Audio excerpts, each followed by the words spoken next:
Hi friend, এই দেখতে থাকো। আজকে আমি কিছু পটল ছাড়িয়ে নিয়েছি। এই পটলগুলোকে ভেজে আমি একটা ভাপা তৈরি করবো, পটল ভাপা। তোমরা দেখতে থাকো।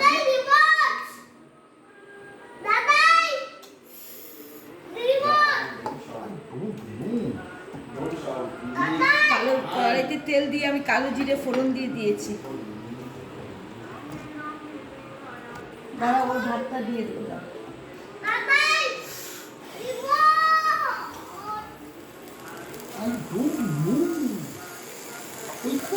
আমি পটলটা আগে ভালো করে ভেজে নেব। হ্যালো, পটলটাকে আমি এভাবে ভেজে নিয়েছি। দেখো বন্ধুরা, ভিডিওটা বেশি লং করা যাবে না, কারণ ফেসবুক থেকে বারণ করেছে লং ভিডিও বেশি করতে, ছোটো করতে বলেছে।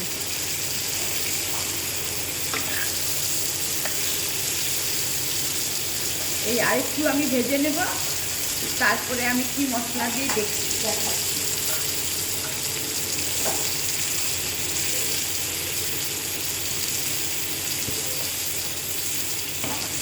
দেখো বন্ধুরা, এখানে নারকেল, সর্ষে আর কাঁচা লঙ্কা আর 2 কোয়া রসুন আমি বেটে নিয়েছি।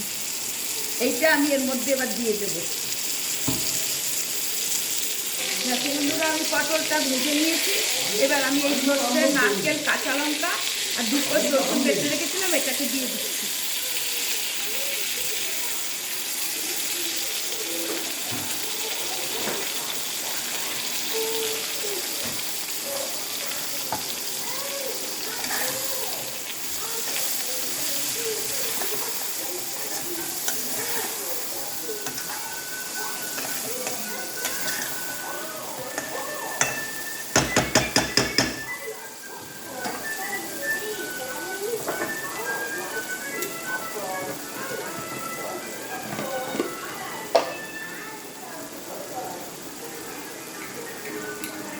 দিয়ে দিলাম একটু নুন।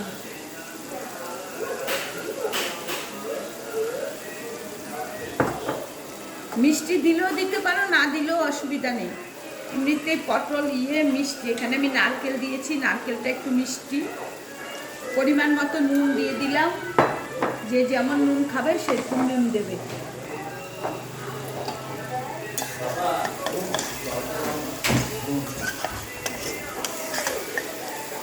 এর উপর দিয়ে আরেকটা করতে পারো, সর্ষের তেল মানে মাস্টার্ড অয়েল তুমি দিয়ে দিতে পারো যখন নামাবার সময় হয়ে যাবে।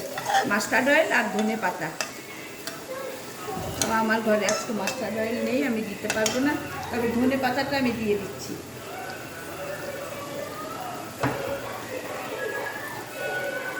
দেখো বন্ধুরা, এর মধ্যে এবার আমি জারটা ধুয়ে একটু জল দিয়ে দিয়েছি। এবার ধনে পাতা কুচিয়ে দিয়ে দেবো। এভাবে পটলের ভাপা রান্না করে খাবে। দোম্মা এটাকে বলে অনেকে, এক একজন এক এক নামে ডাকে। এইভাবে করে খাবে, দেখবে খুব ভালো লাগবে। বন্ধুরা, রান্নাটা কেমন লাগলো আমাকে লাইক, কমেন্ট, শেয়ার করে জানাবে। আর আবার ইউটিউব চ্যানেলটা সাবস্ক্রাইব করে দেবে।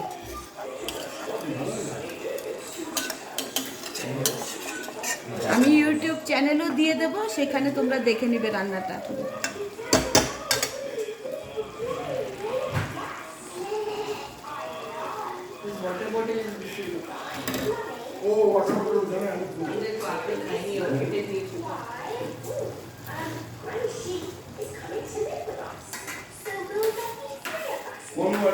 রান্নাটা আমার হয়ে গেল। কেমন থাকবো, ভালো থাকবে, সুস্থ থাকবে সবাই।